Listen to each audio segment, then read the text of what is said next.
Thank you for listening to Depictions Media Radio.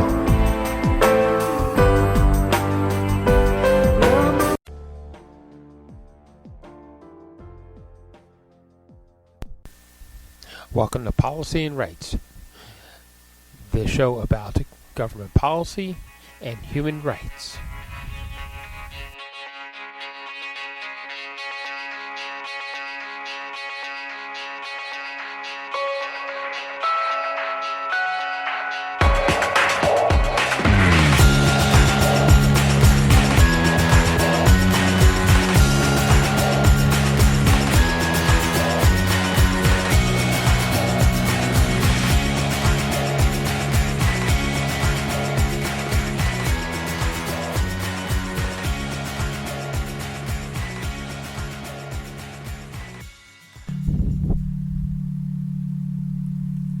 Welcome back to Policy and Rights here in Depictions Media Radio. I'm your host, Michael Clogs. There's a lot going on in our world today, from the ongoing human rights violations or human rights trouble, shall we say, the lack of humanitarian efforts being delivered to Gaza, and the restrictions that are being placed on those efforts by Israel, and how things like safe zones aren't really safe zones, that and the proposed charges of genocide being placed against the Israeli government by South Africa in the International Court, and how the world is viewing the actions of Israel against the Palestinian people. And in some cases, we're hearing some of the representatives from the UN Security Council actually saying that this isn't a new problem, that this is a several decades long problem, and that it needs to be fixed at the root, and creating some sort of a two-state solution that allows the Palestinian people to have their own sovereignty, as well as the Israeli people having their own sovereignty. So there's a lot going on with that, and we're going to hear from a couple of clips from the UN Security Council, with France as sitting in the presidency for the month of January, as they talked about in this ongoing debate about how to handle what is happening in that region. You're going to hear some statistics quoted about how high the death toll actually is, and because this is actually already going to be a few days old by the time you hear it, so those death tolls have already risen by the time you actually hear it. So, and that's a sad state. So, what can be done, and what can our governments do, and how can we put pressure on our governments to actually recognize, one, that this could be a state of genocide being perpetrated by Israel, and at the same time, we have to recognize that the actions taken by the Hamas in October of 2023 was an act of terrorism, that it was a brutal, violent attack to take and hold hostage civilians, and how they actually managed to do that, and the destruction that they did against the Jewish people who were living in the Gaza area isn't right.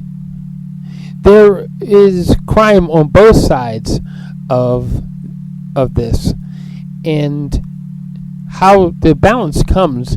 How do you tell one side that they're wrong, and yet not tell the other side that they're doing right?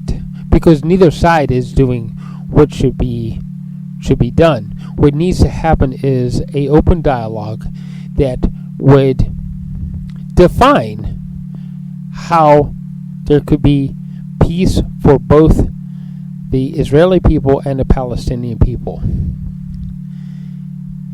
So, more than that, we're going to also look at North America. We're going to hear a statement made by Justin Trudeau about the U.S. election and how that could affect relations between the United States and Canada, which is extremely important. It's not only important in North America, but it also becomes important globally that the two countries actually are kind of standing together. We've heard statements, if you search through different news sources, such as the CNN or other independent news feeds, that you hear that Donald Trump is trying to isolate the United States and cut them off from simply the rest of the world if he is elected. The problem really is that he does have support. It isn't, and with him having support, the reverse is the lack of people wanting to listen to what is actually going on and apply that knowledge so that they can speak against Donald Trump and speak for what makes the United States the United States, a republic that allows people to speak out. Donald Trump is playing on the fact that people aren't going to speak out. He is playing on the fact that the American people are apathetic. They just don't care. So if he gets elected, he's getting elected because no one cared to move against him and vote for someone else other than him. So his supporters win by default because the American people don't want to. They're being complacent, they're being apathetic, and they're just saying what is what is, and how is it really going to affect my life? Well, I'm going to fill you in on a little something. If you don't take action to stop him, there is going to be a traumatic effect to your life. In Canada, that the use of the Emergencies Act years ago during the pandemic, when the truckers mounted a protest, and they used that Emergencies Act to end that protest, the court had actually said that, hey, that wasn't right. There was no need to use those such extreme measures. Of course, the Liberal government of Canada is appealing that decision, and we have a brief clip from the NDP leader, Jagmeet Singh, as he says, we stood against it, but we reluctantly went along with it.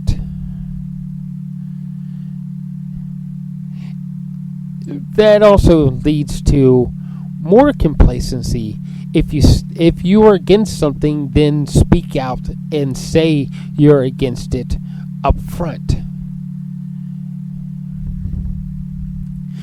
Two of the richest countries in our world right now the people are complacent, and it leads all the way up through the leadership, where they are complacent to whoever's going to put money in our pockets.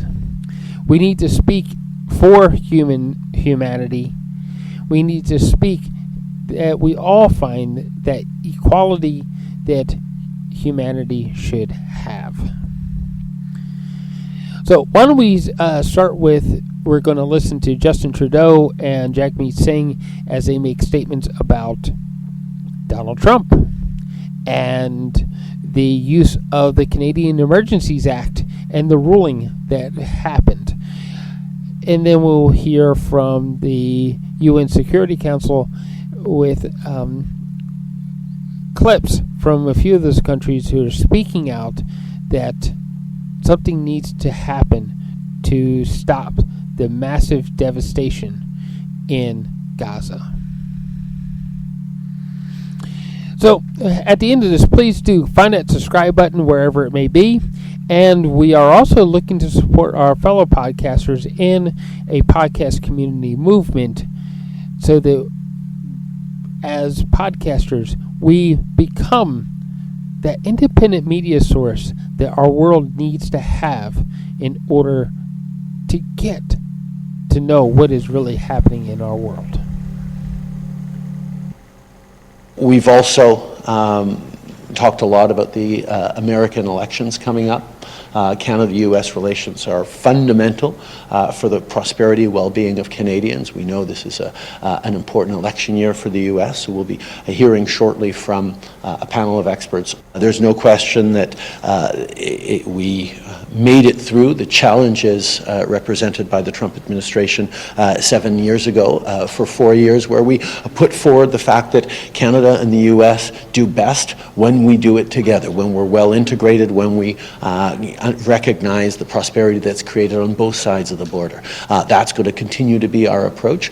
Obviously, Mr. Trump represents a certain amount of unpredictability, but we will make sure we're pulling together and preparing for whatever eventualities. We've also talked a lot about the Jagmeet Singh criticizing the use of the Emergencies Act in Canada.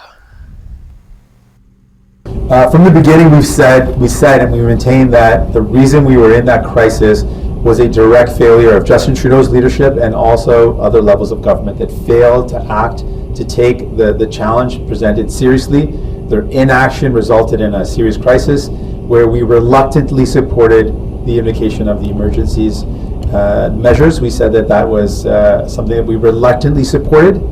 And then we also were very open to the Rouleau Commission and the work and the accountability measures to assess whether it was the right decision and what needs to be done differently in the future. The ruling has been passed down. I understand there will be an appeal of that ruling, and we will follow closely to see the outcome of that appeal. The UN Security Council meeting on actions in Gaza and Israel.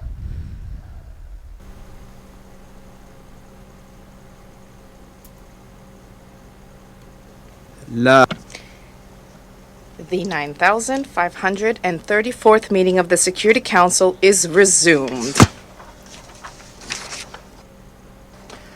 I now wish to give the floor to the representative of Mauritania. Thank you, President. I have the honor to deliver this statement on behalf of the member state of the Organization of Islamic Cooperation in my capacity as a chair of OIC Group. Allow me at the outset to welcome and congratulate the newly elected non-permanent member of the UN Security Council for the term 24-25. Looking forward to jointly working with this august UN organ for meaningful action to strengthen and maintain international peace and security and to ensure respect for the values and the resolution of the United Nations. Our appreciation goes to non-permanent member states who have successfully completed their term. We extend our heartfelt congratulations to the newly elected member with the special recognition for Algeria, Guyana, and Sierra Leone, the esteemed member of our organization. May their upcoming tenure be marked by the success and fruitful accomplishment. Mr. President, this meeting is convened once again to address the grave situation unfolding in the occupied Palestinian territory, particularly in the Gaza Strip, due to the ongoing Israeli brutal aggression against the Palestinian people for the past 109 days, and which has resulted so far in the loss of thousands of innocent lives, tens of thousands of injured, civilian destruction of vital civilian infrastructure, and forced displacement for the majority of population in Gaza Strip, in blatant violation of international humanitarian law and relevant UN resolution. The atrocity being committed by Israeli occupied forces akin to genocide act are reminiscent of the darkest scene and memory in human history, such as the ethnic cleansing and acting that amount to genocide witnessed during the Palestinian 1984 catastrophic Nakba. The deliberate and indiscriminate killing and maiming of about 100,000 of innocent Palestinian civilians, including women and children, is a testament that the genocide intent behind this act. The wanton destruction of residential buildings, schools, hospital, and UNRWA facility further underscores the systematic Israeli persistent in eradicating the Palestinian people, national, ethnic, and religious identity. This required indeed immediate attention and intervention of this esteemed body.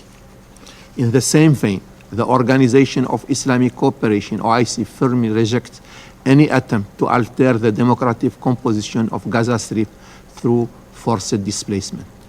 The suffering endured by the Palestinian population, with about 90% of the population have been displaced and faced with the constant threat of death, in flagrant violation of international humanitarian law, amount to a war crime. In addition, Israelis' obstruction of aid workers and the denial of essential supplies such as food, water, electricity, medicine, and shelter exacerbate the humanitarian crisis and constitute heinous crime that demand urgent intervention on humanitarian, legal, and political front. Mr. President, the escalating Israeli aggression, violence, and incursion in the West Bank, coupled with the settler attacks against Palestinian civilians, exacerbate their suffering and pose a grave risk of further deterioration of peace and stability in the region and beyond. Reports show that since 7 October 2023, about 350 Palestinian civilians have been killed and 5,800 injustified detained. This international community must strongly condemn this human rights violation, put an end to these criminal acts, and hold those responsible accountable for their crimes. Furthermore, the OIC draw attention to the disturbing report of abuse, ill-treatment, collective punishment, torture, and violence perpetrated against Palestinian detained. The plight of more than 11,000 Palestinian detained included 5,800 who were arrested since 7 October 2023, and the death of 7 prisoners within Israeli jails. Demand independent investigation into this violation and require enforcement of international humanitarian law, particularly the 4th Geneva Convention, in order to protect the human rights of Palestinian detainees in compliance with the role of international humanitarian law. In addition to the Israeli assault on dozens of mosques and churches in Gaza Strip, illegal Israeli action violating the sanctity of Al-Aqsa Mosque continue unabated. Report shows that more than 50,000 Israeli settlers stormed into Al-Aqsa Mosque in 2023 under the protection of Israeli forces, while illegal act of suppressing, assaulting, terrorizing, and banning Muslim worshippers from reaching Al-Aqsa Mosque were strictly imposed in blatant violation of the right to freedom of religion and belief under international humanitarian law. Mr. President, the OIC deeply regrets that the fact this august body has so far failed to adopt needed international resolution toward the protection of Palestinian civilians as the primary UN body tasked with protection, global peace, security, and justice. The Security Council must do more to enforce its own resolution, prevent further crimes of aggression, and acts that amount to genocide, and ensure Israeli respect for and compliance with its obligation under international law. In response to this current heinous and unprecedented Israeli aggression against Palestinian civilians, a joint Arab and Islamic summit took place on 11 November 2023 in Riyadh, Kingdom of Saudi Arabia. This meeting adopted a resolution demanding an immediate cessation of Israeli military aggression, lifting of the Israeli siege, delivery of humanitarian aid to the Gaza Strip, and compelling Israel, the occupying power, to abide by international law. Mr. President, we call for an immediate and decisive action by this august body to halt the ongoing brutal Israeli aggression and impunity, and assure accountability for Israel, the occupying power, for its crime against humanity and illegal blockade on Gaza Strip. This included the need to provide international protection for Palestinian people and open humanitarian corridors, allow vital supply for medicine, food, and basic necessity to reach Gaza Strip. In closing, the OIC stressed that security and stability in Palestine could only be achieved through the implementation of international resolution that would lead to ending the Israeli colonial occupation and enabling the Palestinian people to achieve their legitimate right to return to self-determination. This is in addition to the realization of sovereign and independent state of Palestine over all the Palestinian territory occupied since 1967, with East Jerusalem as its capital, based on the vision of two-state solution, the relevant UN resolution, and the Arab Peace Initiative. I thank you for your kind attention. I thank the representative of Mauritania for the statement, and I now give the floor to the representative of Cuba. Señor Presidente. Mr. President, we endorse the statement delivered by Namibia on behalf of the chair of the Committee on the Exercise of the Inalienable Rights of the Palestinian People.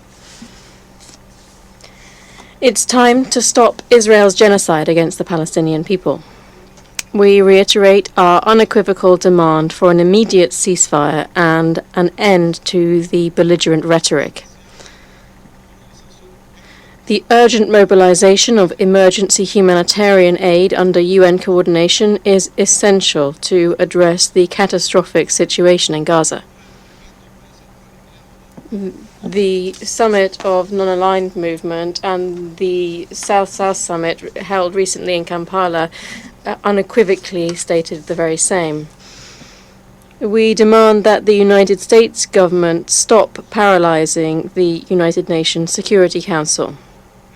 This body must fulfill its mandate as soon as possible to stop the collective punishment being carried out by Israel, the occupying power, against the Palestinian population, and put an end to the escalating violence and massacre in Gaza. History will hold the United States government accountable for its repeated complicit veto, which guarantees impunity for war crimes and crimes against humanity committed by the occupying power. Mr. President, the root causes of the Israeli-Palestinian conflict, which did not begin on October 7, 2023, must be addressed without delay. It is urgent that this Security Council enforce its own resolutions to end the Israeli occupation of Palestinian territory, including East Jerusalem. This body cannot remain inert in the face of Israel's illegal annexation policy, all of its colonizing practices, and its apartheid system, which have persisted for more than 7 decades in the occupied Palestinian territory, in flagrant violation of the purposes and principles of the United Nations Charter and international law. Nothing can justify such actions. A comprehensive, just and lasting solution to the Israeli-Palestinian conflict based on the creation of two states, which would allow the Palestinian people to exercise their right to self-determination and to have an independent and sovereign state within pre-1967 borders, with East Jerusalem as its capital, and which would also guarantee the right of return of refugees, can wait no longer. We consider it essential to convene as a matter of urgency a peace conference under the auspices of the United Nations in order to preserve the inalienable rights of the Palestinian people. The admission of the State of Palestine as a fully fledged member of the United Nations can be delayed no longer. Mr. President, we reaffirm Cuba's willingness to contribute to legitimate international efforts to put an end to the current situation. We support South Africa's case before the International Court of Justice against Israel in relation to that country's violations of its obligations under the Convention on the Prevention and Punishment of the Crime of Genocide, to which Cuba is a state party. We reiterate the proposal presented by our country at the recent 19th summit of the Non-Aligned Movement to send urgently an international protection mission to the Gaza Strip. This mission should be authorized by the United Nations General Assembly and mandated to ensure the safety and protection of the civilian population and facilitate the delivery of emergency humanitarian aid, including water and food. We roundly condemn the unprecedented killing of staff of the United Nations Relief and Works Agency for Palestine refugees in the Near East, known as UNRWA, and the killing of refugees being sheltered under the UN flag. We will continue to support the extraordinary humanitarian work of that agency. In line with this position, we call for compliance with Resolution 78/251 presented by our delegation on behalf of the Group of 77 and China to the Fifth Committee of the General Assembly, which was supported by the vast majority of member states. Mr. President, resolving the Israeli-Palestinian conflict will contribute to the stability and peace of the entire Middle East region. An end to other Israeli abuses in the region, supported by the United States, would also contribute to this noble goal. We demand the total and unconditional withdrawal of Israel from the Syrian Golan and all occupied Arab territories. Aggressions against Syria, which violate its sovereignty and territorial integrity, and external interference in that sister Arab nation must cease. We support the search for a peaceful and negotiated solution to the situation imposed on it. We condemn the military attacks by the United States and its NATO allies in Yemen in violation of international law. Acts of this nature encourage the spread of war and genocide in the Gaza Strip. Violence is not the solution to the conflicts in the Middle East. We reiterate our strong condemnation of the terrorist attack perpetrated in Kerman during the ceremony commemorating the 4th anniversary of the assassination of General Qasem Soleimani. We express our solidarity with the Iranian people and government. Our heartfelt condolences go to the families of the victims.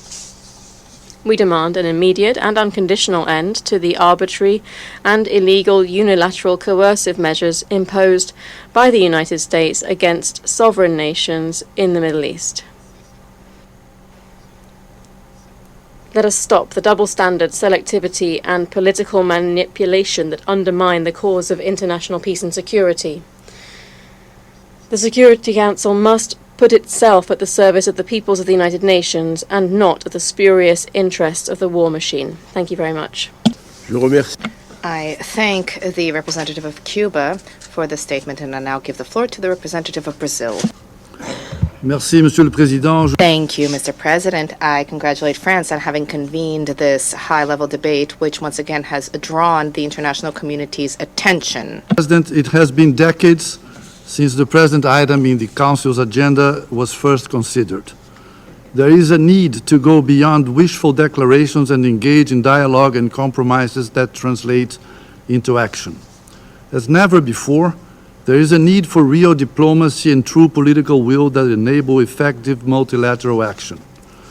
The Middle East peace process has long been stalled, not by itself, but by deliberate actions from different sides. Now we are witnessing the cruelest war, one that seriously threatens the prospect of a peaceful coexistence between Israelis and Palestinians. Let me repeat what Brazil has been urging this Council to achieve for far too long: an immediate ceasefire in Gaza before nothing else is left to be saved. That is the urgent call from the international community, translated in powerful General Assembly resolutions passed in the face of Security Council inaction. Its implementation is long overdue. As stated by the Undersecretary General for Humanitarian Affairs earlier this month, what has been unfolding in Israel and the occupied Palestinian territory is a war with almost no regard for the impact on civilians. A ceasefire is necessary to protect civilians not only from indiscriminate or disproportionate military assaults, but also from death by hunger and disease. The feasibility of humanitarian action and life-saving assistance in Gaza, as determined by United Nations Security Council resolutions 2712 and 2720, depends on it. Regrettably, alongside with relentless large-scale military operations, undue restrictions and delays to the entry of humanitarian aid in Gaza reported by UN agencies compound the hardship of civilians, in blatant disregard for international humanitarian law. The provisional measures requested by South Africa to the International Court of Justice with the aim of preventing the risk of genocide by requiring, quote, the immediate suspension of military operations in and against Gaza, unquote, are most urgent and needed. The requested pronouncement by the principal judicial body of the United Nations not only may enable the necessary humanitarian relief and save civilian lives, but it can also contribute to creating an environment conducive to the restoration of political dialogue and to the resumption of negotiations aimed at the two-state solution. Mr. President, a call for a ceasefire in Gaza does not tackle the root causes of the conflict, as is necessary for durable peace in the region. Nevertheless, a ceasefire now is possibly the only alternative that can preserve the international community's ability to do so thereafter. There can be no military solution to the deeply rooted causes of tension and hostility. Further military action will only deepen resentments, hatred, and ultimately perpetuate the cycle of violence with detrimental effects for the whole region and the world. Beyond Gaza, in the West Bank, in the Red Sea, in Yemen, across the blue line between Israel and Lebanon, in Iraq, in Syria, and of course also in Israel, the escalation of hostilities and new security incidents seem directly related to this growing sentiment of distrust and outright disregard for international law, prompted by our collective inability to avoid the tragedy in Gaza, ensure accountability, and pave the way for a true and effective peace process. There is no alternative other than advancing decisively towards the two-state solution, with the Palestinian state living side by side with Israel in peace and security within mutually agreed and internationally recognized borders. Thank you. I thank the representative of Brazil for this statement, and I now give the floor to the representative of Iraq. شكرا جزيلا سيد الرئيس. Thank you, Mr. President. We align ourselves with statements by the OIC and the Arab Group. I would like to congratulate the French Republic for assuming the presidency of the Council this month. We thank France for its efforts in facilitating the holding of this extraordinary session. I would like to congratulate the newly elected Council members, Algeria, the Republic of Korea, Sierra Leone, Guyana, and Slovenia, who will serve on the Council in 2024-2025. We wish them all success. I welcome the participation of ministers in this meeting in light of its importance and added value, as the systematic Israeli aggression on the Palestinian people persists. We thank the Secretary General of the United Nations for his briefing presented yesterday. Mr. President, in October 2023, Israeli occupation forces started their aggression against the Palestinian people in Gaza. They've been using various types of weapons, resorting to indiscriminate shelling by land, sea, and air, and claiming the lives of thousands of children, women, and the elderly. They've been destroying infrastructure, schools, hospitals, places of worship. They've been cutting off water and energy supplies. They've been closing border crossings and imposing a siege, collective punishment, and forcibly displacing people. The Security Council has not been able to fulfill its legal responsibility in maintaining international peace and security. Many times it has been unable to stop these massacres and the genocide perpetrated by Israeli occupation forces. This led to the deterioration of the humanitarian situation. We now are facing a true humanitarian disaster. As the Secretary General has said, it is an unprecedented situation because of the intensity of military operations, and this all will have effects on international and regional peace and security. I take this opportunity to express my appreciation to the United Nations and humanitarian agencies who have been on the ground providing assistance. They continued with their humanitarian action in very difficult circumstances. Despite the loss of lives, as we know, UN staff has paid the ultimate price. Israeli occupation forces have been ignoring calls for a ceasefire. The vast majority of member states have voted in favor of two extraordinary resolutions adopted at the extraordinary session of the General Assembly to stop this aggression, to reach a ceasefire. We hope that this call by the majority of member states will be responded to. We hope that the dignity of the Palestinian people will be maintained, and we hope that Israel will be held accountable for its crimes. Mr. President, Iraq is cognizant that the crises in the Middle East are interconnected. The latest developments in the occupied Palestinian territories will have serious repercussions on the Middle East as a whole. Iraq, since the beginning of this aggression, this unjust war launched by Israeli occupation forces on the Gaza Strip, has made multiple warnings. If these practices by Israel persist, if the Security Council doesn't shoulder its responsibility, the situation will exacerbate and the repercussions will not stop at the borders of Gaza and the Palestinian territories. The specter of war will be looming. Calls for ending the war by the Secretary General and by leaders of the world have been ignored, and the aggressive behavior of Israel persists and is even being supported by a number of states. Expanding the conflict will not provide a solution.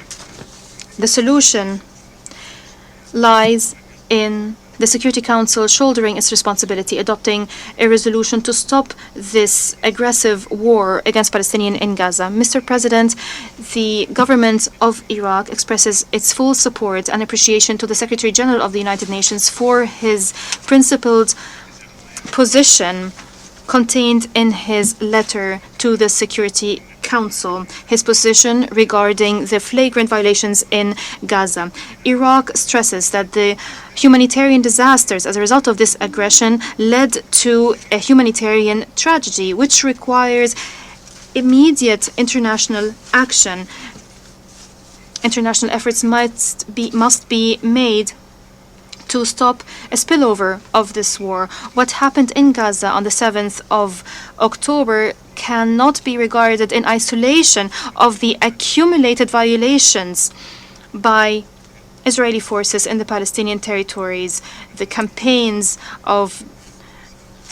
aggressive campaigns launched by Israel usurping lands and violating holy places for more than 7 decades.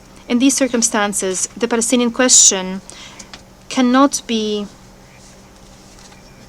changed and reduced to a question regarding displacement and humanitarian crisis.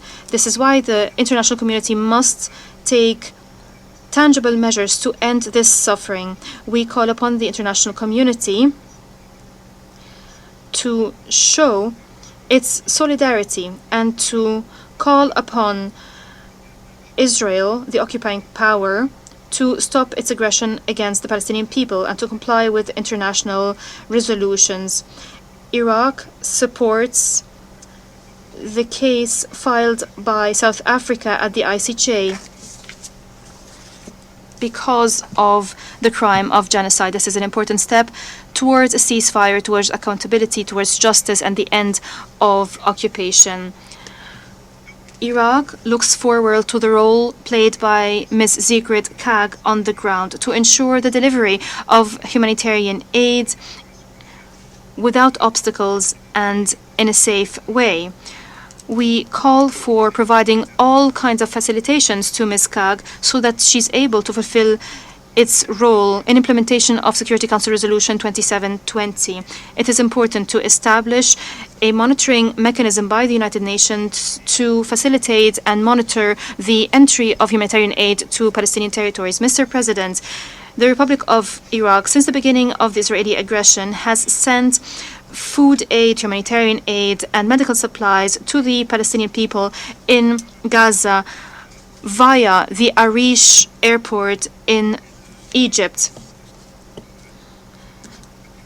This aid has been provided by the Iraqi Red Crescent via the Egyptian Red Crescent to the Palestinian Red Crescent. And we have provided gas also to the Gaza Strip. Mr. President, we once again express our support to the Palestinian people and its right to self-determination and the establishment of a Palestinian state on Palestinian territories. I thank you.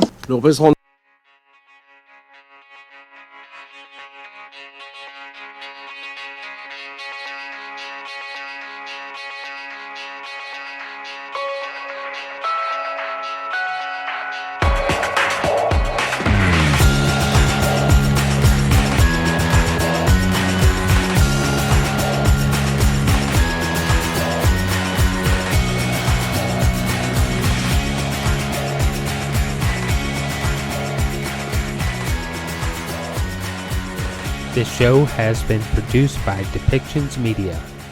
Please contact us at depictions.media for more information.